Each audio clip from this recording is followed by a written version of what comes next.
colleague in Detroit is doing a PhD in this right now. If you ever want, and I know you guys are doing a lot of research, if you ever need another source, and you want somebody from the government side, she is our transportation sector subject matter. So I can always set you up and you can use her as a source for anything, but she's got a lot of good information on car hacking as well as like other kind of like GPS spoofing and some of the other things that we're using to hit transportation. Cool, thanks. Very cool subject. Do you want to pull that other table up to here? My apologies. You're fine. I do not know. Yeah, maybe that might be a good idea. Yep, that was the original. Thanks for that stuff. Same thing. Try not to trip on that. Sure. Once again, I'll be giving you a really hard time for talking to you. Yeah, sorry. Back. Thank you. On the table. Okay. Lift. Oh, hang on. Back on the cable again. They can fit. I know it fits, and that table fits, and that's the same Yeah, that one table. fits. Okay. Here, extra table. They put that.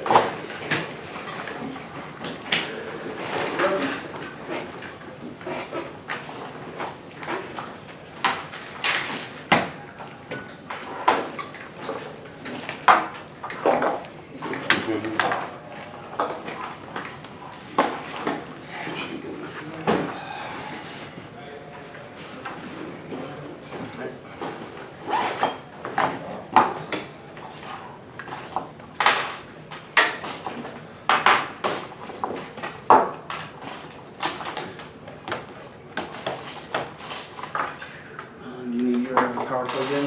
I don't know if I need power or not. That might be okay. If not, I can plug it in over here. I'm guessing somewhere. Do you have a presenter, or do you need one? I don't have a presenter now. Alright, I'll just get mine. Joel. Okay. I mean, I can just click the keyboard. Alright. Seriously, I'll just sit Okay. most of my talk and I'll do the demo. Okay, cool. They're separate, Let's so. see. Okie doke.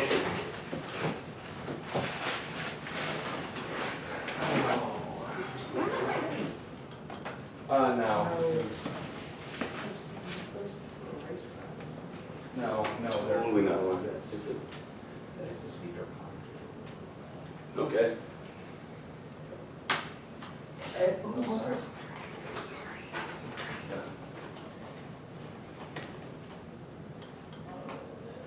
Okie doke.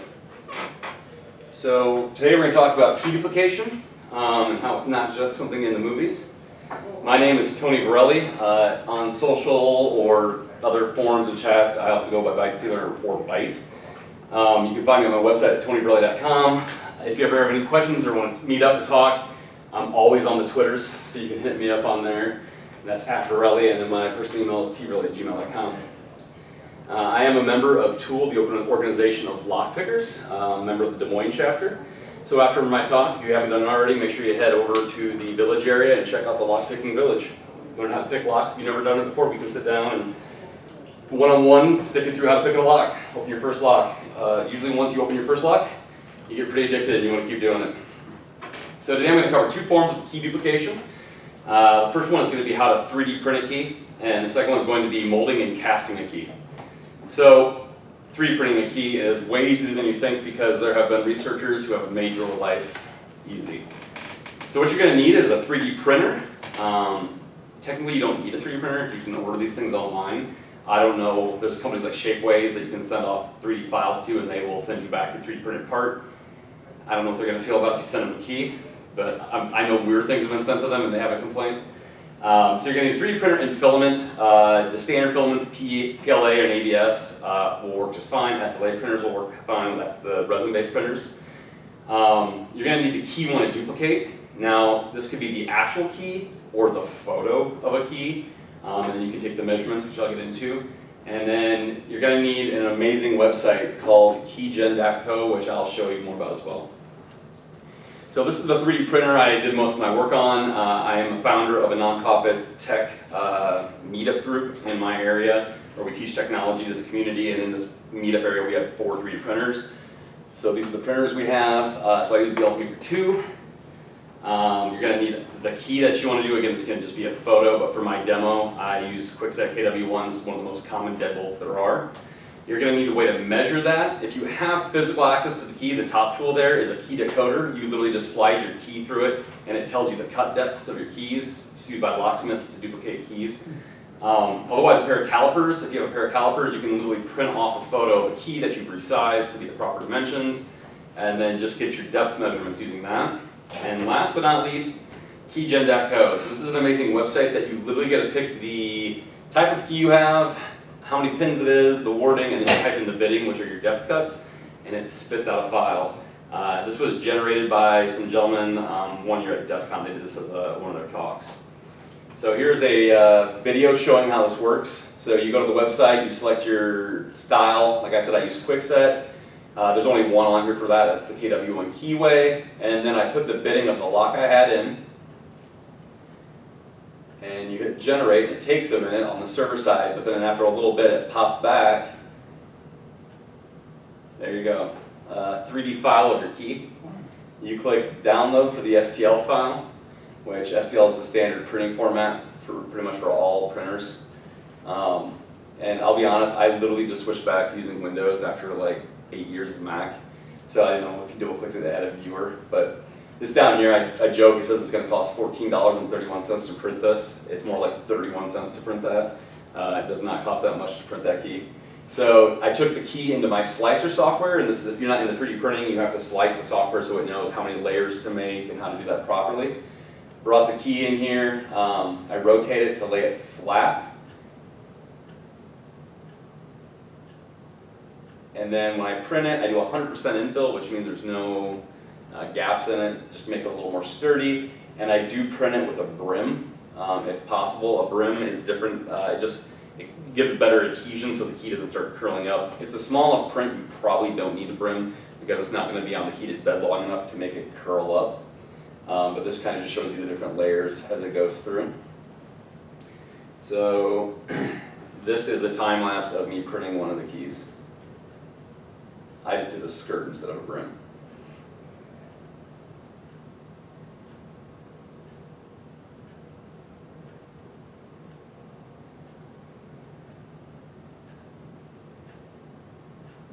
So the nice thing about KW1s is that their warding has a slight angle to it. If you don't know anything about 3D printing, you cannot do right angles properly without getting this droop. So, but because it's at a slight 45, it prints nicely and there's no droop. So I actually didn't have to, other than this little bit of stringing you're seeing right here, I didn't have to do any cleanup. I just took a little X-Acto knife, cut that stringing out, and that was all I had to do to make it work.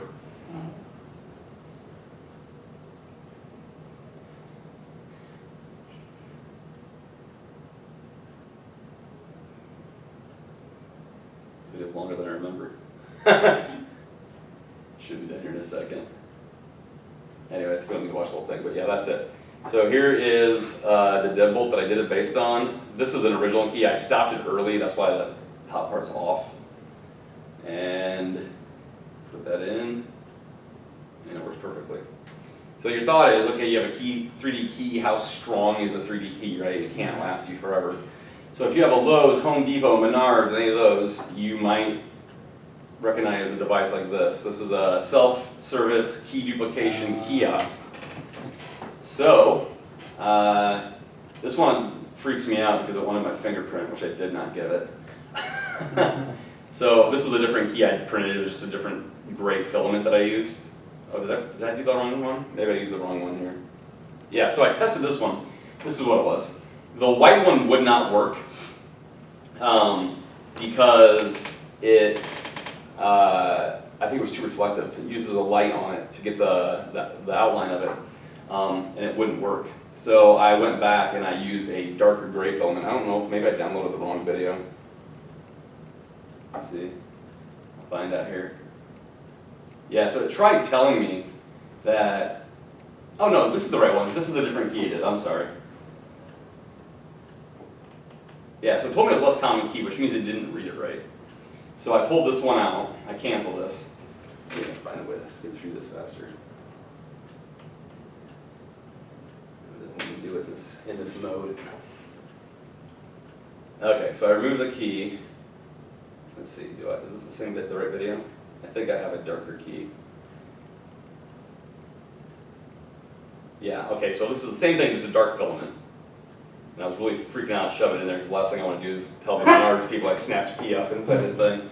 So really gently shoved that in, and this time, because it was darker, it got the profile better, and it realized that this is a legitimate shape. It's not some special thing I have to send off for. But the scary part is it let me send off. These people will do car keys, like laser cut, side etched keys that they'll scan it, send it off, and they'll mail it to you for free. Wow. So, yeah, anyways. Let me see if I can get this into a different display. No. Okay, let's keep going. How do you determine that it was the color that made the difference? Reddit.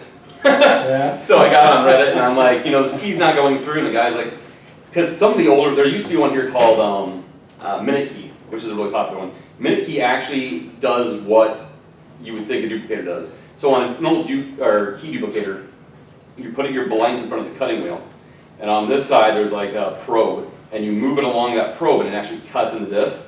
And that's what Minute Key did, so that wouldn't have been a problem. But these key machines actually use use laser guidance to get it. Oh, it must be close to done. And now it's got a cut. So anyways, they're like, well, try using a darker filament because the white filament might be too reflective for it. Because the thing is, it noticed it was a Schlage. It knew it was a Schlage keyway, and it knew it was a 5-pin key, but it told me it was a special warding. So what mean that those small little grooves in your keys, the lasers weren't picking that up on the white.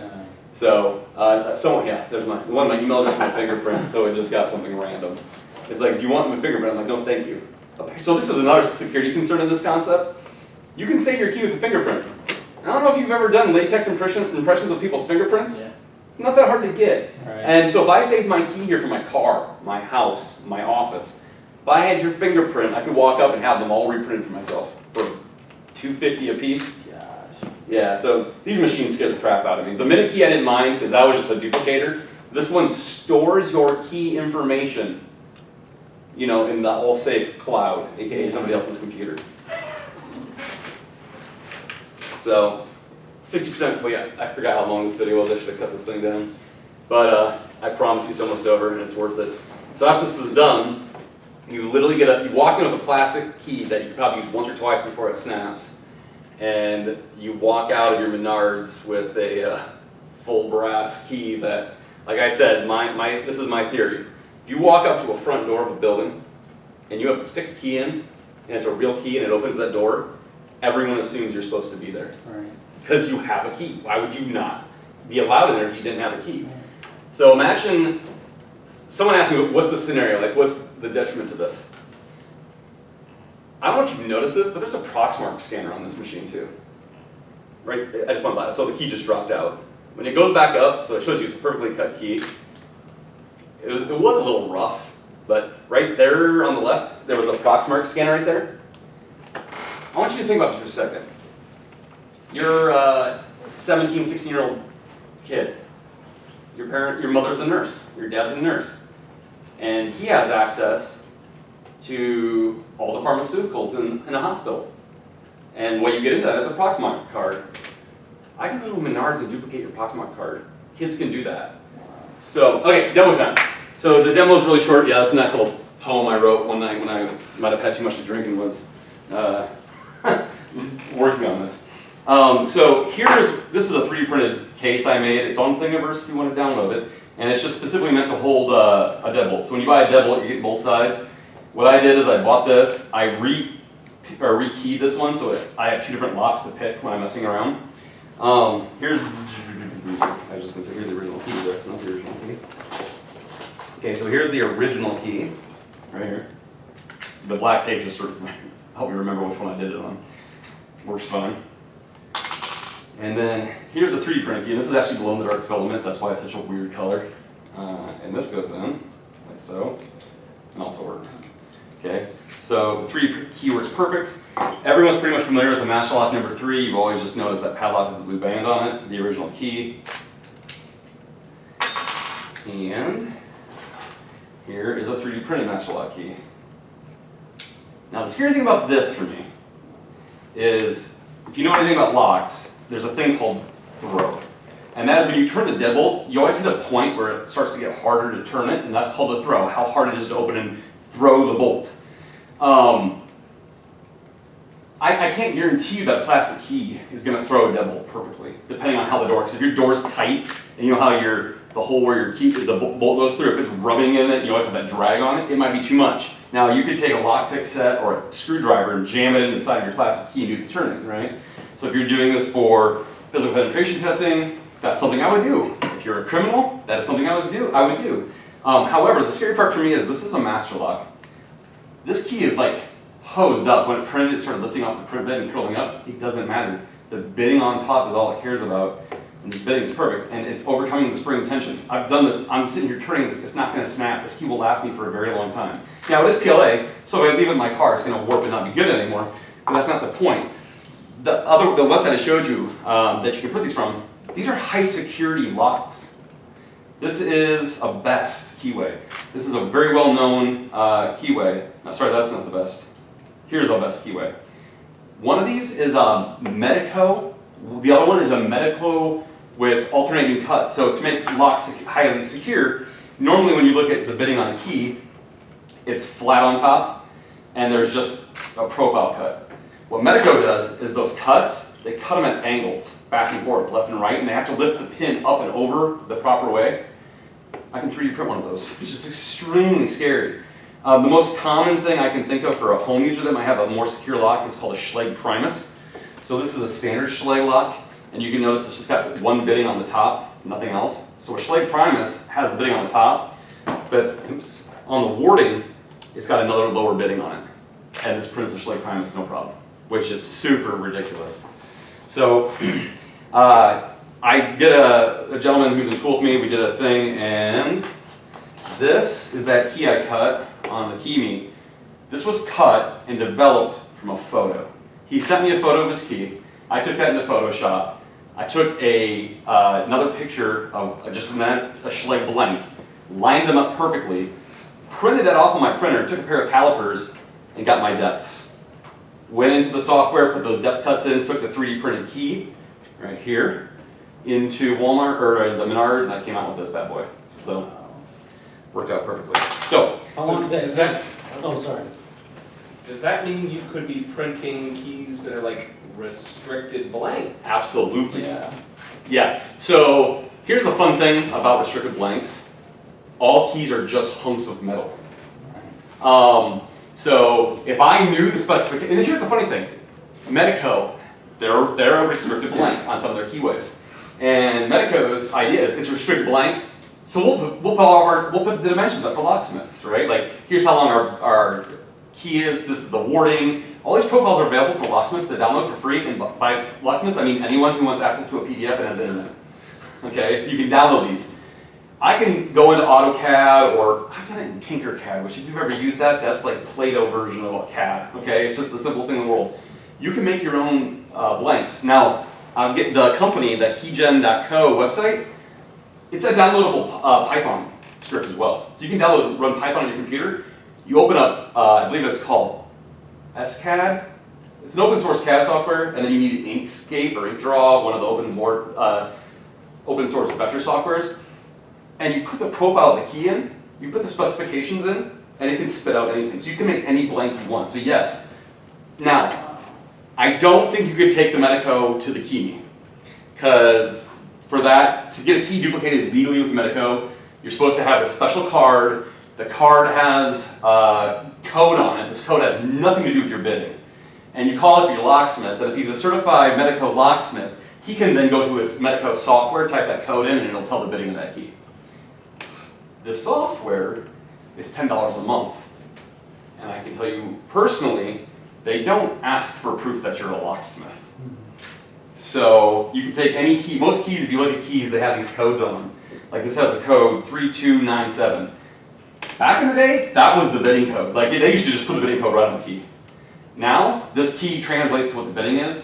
But for $10 a month, you get a mobile app that will just, I type that in, I tell it it's a master lock, it's a padlock, here's the bidding code, it goes, or here's the code, and like, here's your bidding. So $10 a month, super cheap. Or you just have a lot of friends who are locksmiths, and then you pay nothing because they just give you the username and password. Okay, so on to the other part, molding and casting a key. Yeah, you get a feel like James Bond and play with fire.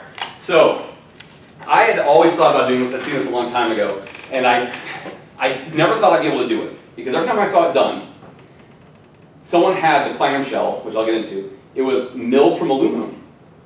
And I'm like, I don't know anyone can mill aluminum to that precision for me, because it's got like pegs sticking out of it and all stuff. Well, I don't know if you know who Deviant Olaf is. You might know him as Deviant Olam, because his name looks like Olam, but it's technically pronounced Olaf, because, I don't know, other languages. He did a video on YouTube. So I got the idea because I saw Deviant's video of this, and he literally went down the list and said, here's everything you need. And he goes, people ask, can you use a 3D printed clamshell? Absolutely. Because this metal melts at 144 degrees Fahrenheit. PLA extrudes at 210 degrees centigrade. Or, sorry, Celsius. And that is a massive difference. So pouring molten metal at 144 Fahrenheit into something that can, I don't do the conversions, you know, freedom units. Pouring that into something that melts at 210 degrees Celsius, you're not even coming close to the melting temperature of that plastic. So you're absolutely fine. Plus you're putting clay in, which is an insulator which keeps it safe from the plastic. So if you don't know who Deviant Olaf is, it's this man. If you've ever been to any other major hacker con, you've probably seen him talk about lockpicks or elevators or God knows, whiskey, scotch. So yeah, so there's Deviant. So what you're gonna need. I'm not gonna read through this list because I'm pretty sure, okay. So you need the original key. At this point, you actually need the key. However, if you implement what I already taught you, you only need the photo. Because you take that photo of the key, you 3D print that key, and then you could mold it. But at that point, you're doing too much. So here's an attack vector with this, right? If you're actually going to implement this as an attack vector doing physical security. You can pre-prepare the clamshell with your clay. Have extra baby powder on it, which I'll talk about as a release agent. That's in your pocket, ready to go. Okay? You're going there to be a consultant. You need access to the server room. Can I get the key? Absolutely, but bring it right back. No problem. I'm going to have it for less than a minute, I promise. I take that on my way walking. I pull up the clamshell, put it in, squeeze it together, unlock the server room, hand them their, go back, hand the key back, and now I can go mold this in the bathroom. I can take it back to my hotel where I'm doing the work at. It doesn't matter. I need access without you looking for maybe about 20 seconds to get a decent negative mold to continue on. So low melting point metal. Normally when you see people do this, people use Woods metal. However, due to the fact that it is extremely toxic with lead and a few other toxic chemicals in it, I don't want to do that when I'm presenting around other people and more specifically children. Not only that, I don't really want to be messing with lead without gloves on myself, and I'm heating it, which means vapors are going in the air. So I went with the more expensive option, which is called Fields metal. It's not toxic, but instead of like a fourth of a pound was $35. Where Fields metal, a pound would be like 10. I'm sorry, Woods metal, a pound of it would be like 10 bucks. So give or take. I need a way to melt that down, which is a little cast iron skillet I bought for $5 because you need to take the bricks down and melt them down into little ingots. Deviant talked specifically about these little ingots he's using. I'm like, God, those are fantastic. And I'm like, how are you getting these perfectly like square ingots? And I asked him on the tool Slack channel. He's like, oh, there are these little ice cube trays, mini ice cubes that fit in water bottles. And he goes, you pour them in here, they're silicone, and just by chance, they make an ingot that is exactly the amount of metal you need to make a key. Like, it's not too much, it's not too little, it's exactly what you need to make a key. Like, that's ridiculous. Again, I bought this big cast iron skillet for, you'll see a video of it for $5 at Walmart. You'll need sculpting clay. So, Sculpty, super cheap. This was like $3 on Amazon. And I'll get into the pricing, and I actually have links, and I'll show you how to find it on YouTube. I did this presentation at my tech startup, and I have a link to everything you need to buy down in the description. So you can literally just click buy. Most of this you buy on Amazon. Are you warning me about my battery? No, it's my antivirus. Okay. Must be updated. Let's see here. Then you're going to need talcum powder, which is a release agent. I wanted something travel size.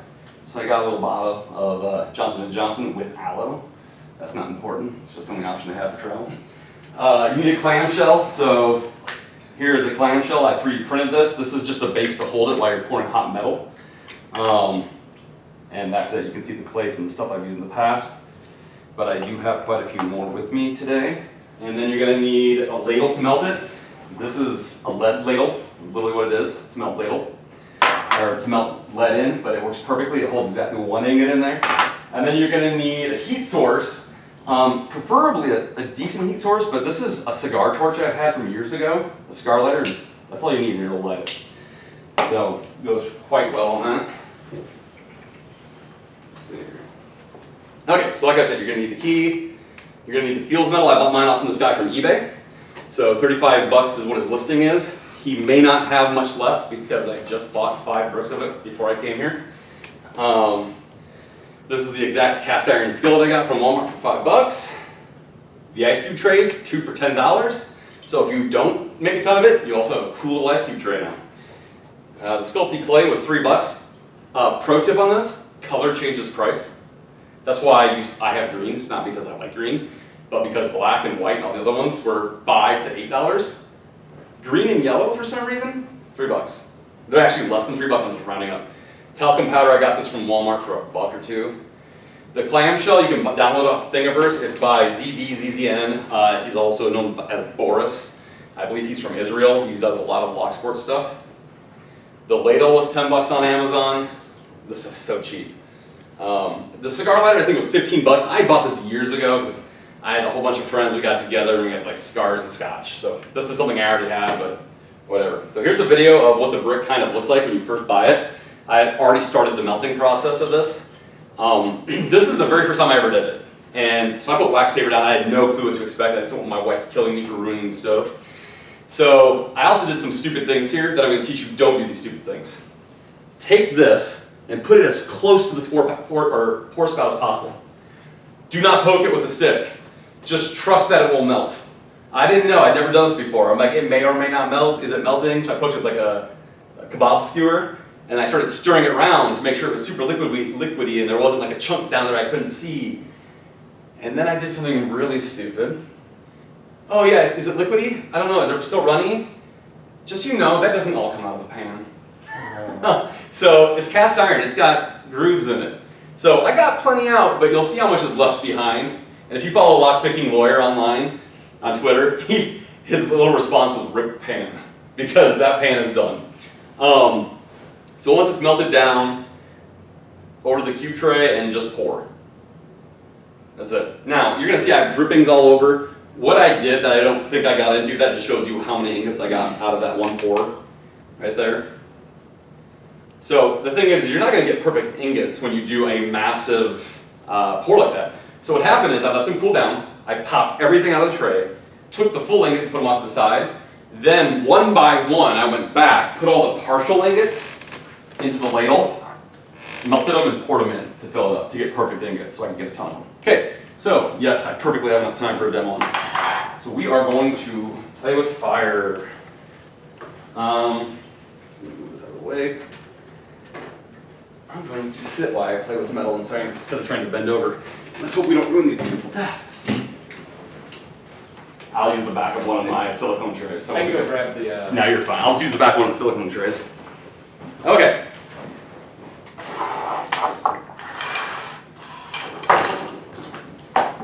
Perfect. Okay, so how do you start this? Start with the clamshell. I highly recommend putting a little talcum powder into the clamshell first. This is so that when you try to pull your clay out, it doesn't just get jammed up in it, because it is, somebody's a nervous Nancy over there, come on. It's just fire and liquid metal.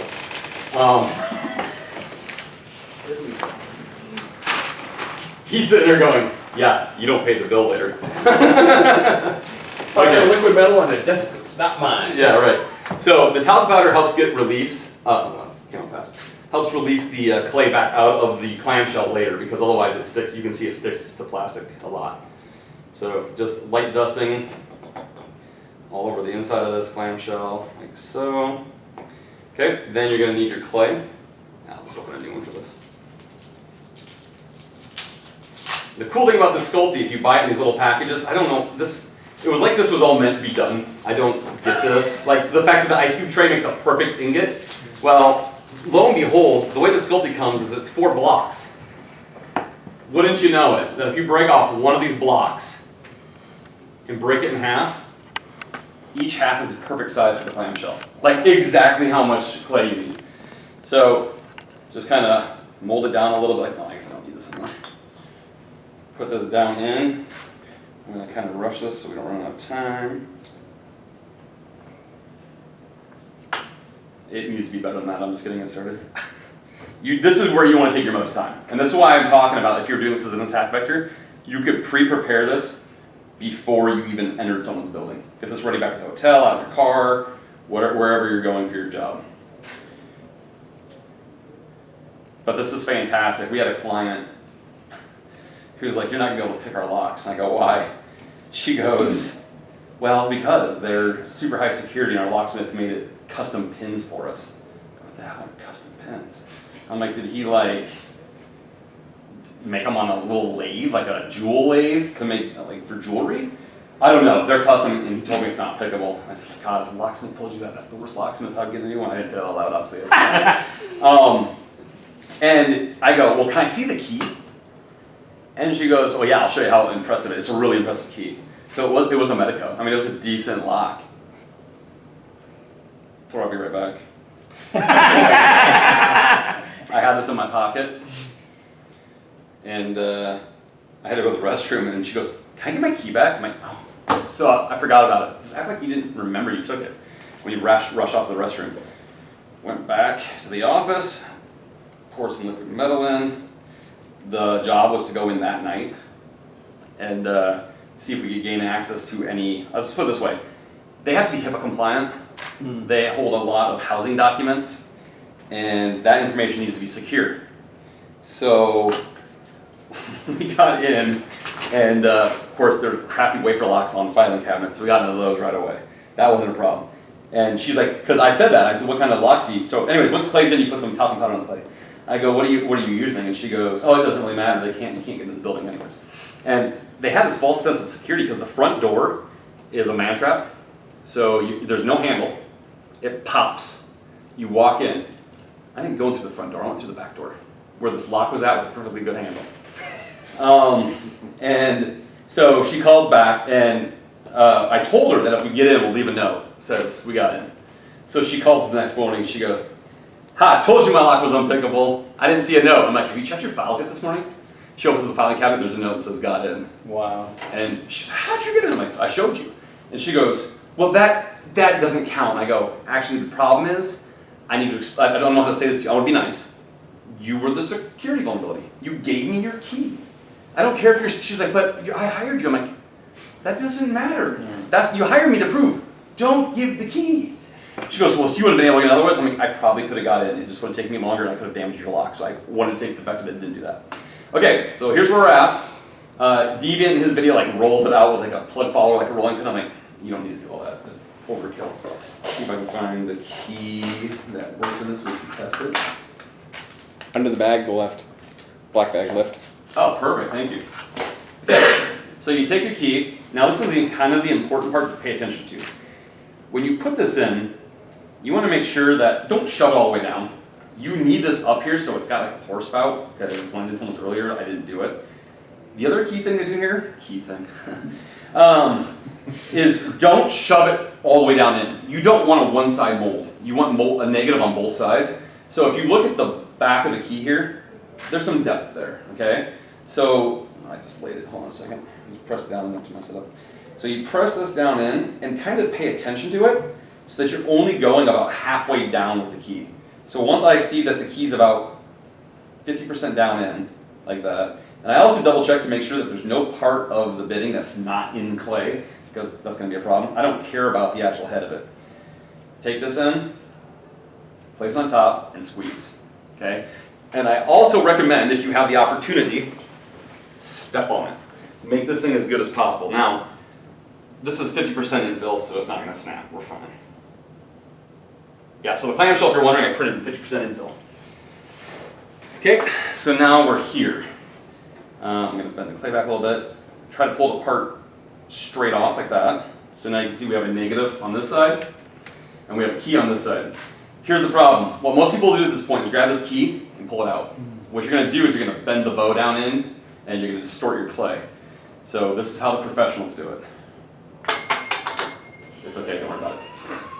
Okay, so you take this, you have your negative. Now you're going to want up here press down so you can pour the metal in easier, so you have like a spout kind of thing, but don't mess with any of the warding of the bitting. Place that together. Here's where this comes in. It holds it for you so you're not doing this, pouring liquid metal. And then I think you'll be surprised how fast this metal actually melts.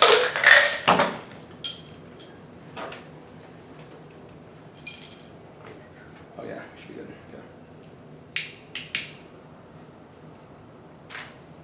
So it's starting, and it's already starting to melt. Wow. Yeah, now it's almost liquid.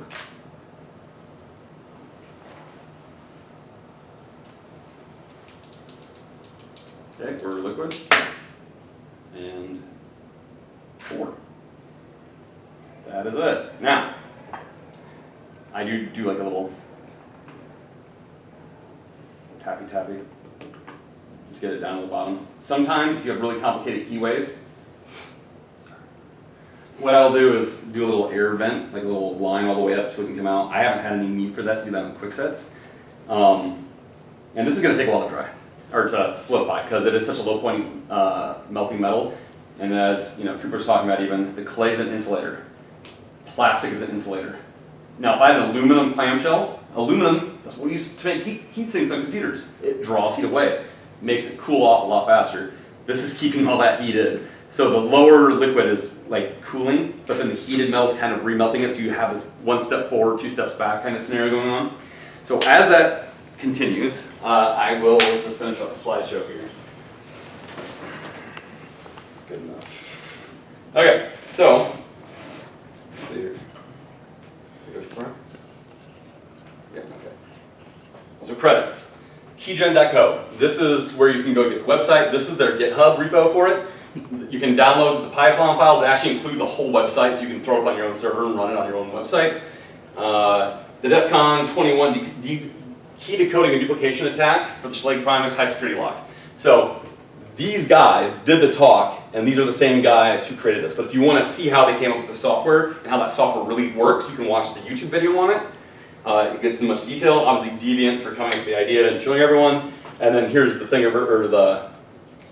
this is the original key casting video that Deviant did. So, good news.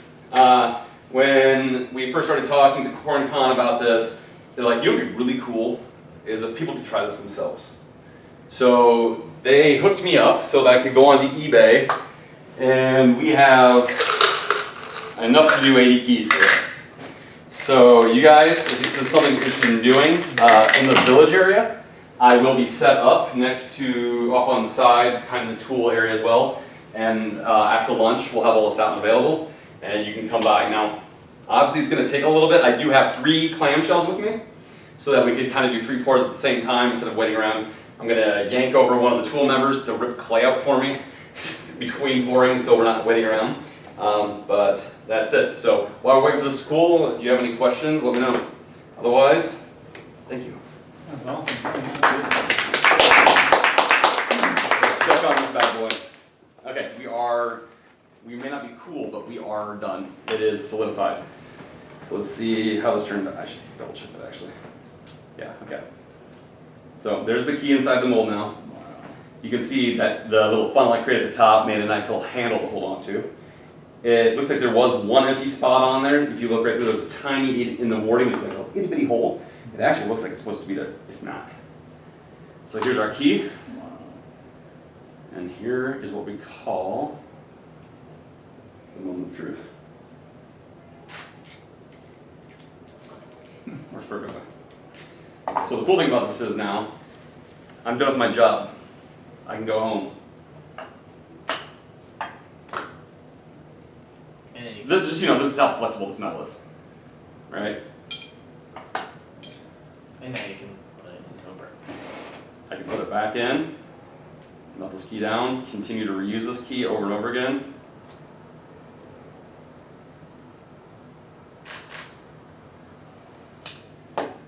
And then just pour a single ingot. That's a pro tip right there. Tap it to get it flat, otherwise it's like bulbous. So that's that. On time too. Okay, so questions. Okay. So yeah, this is why you want to pre-fill it with some baby powder so that it rolls out a lot easier like that. Now, other side note, this clay is heat hardened. The point is you're supposed to sculpt this, stick it in the oven, and have a hard, like, ceramic style thing. So, if you watch Deviant's video, and I'm not the person that's going to go ahead and like disagree with the most well-known lockpicking lock expert in the world as far as this goes, but I'm going to disagree in the fact that, yeah, you can use this more than once. You can definitely use it more than once. I bet this clay could be used up to 5 to 8 times. I don't know if, I think field metal is a little higher, it takes more temperature than, I'm sorry, wood metal takes a higher temperature than field metal does, and that might be why his doesn't last as long, because he's having to raise his temperature so much higher that it's actually cooking the clay more. God, puns today. But I just put this back in the package, and then because I'm absolutely have an obsessive compulsive disorder and access to a 3D printer, I just make like things for everything. So here's a little shell that holds this clay back together-ish. Well, I deformed the clay, otherwise it fit. But yeah, normally this would just hold a perfectly fresh thing of clay. It's not gonna go in right now. But yeah, that is it. And then you can see how long that takes to actually pull. But anyways, I will, like I said, I'll have all this back in the village area.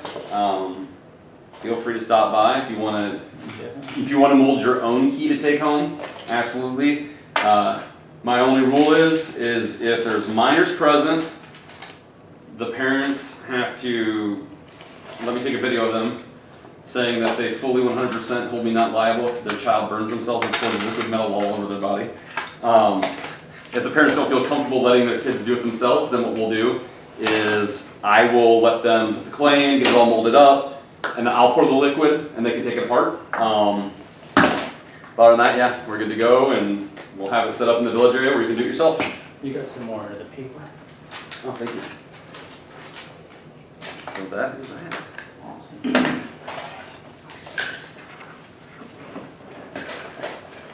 Can you do me a favor really quick? Yeah. Can you take the key mold and just hold it out in front of you like this? The mold like this, or the actual key. the printed key? Yeah. Yeah.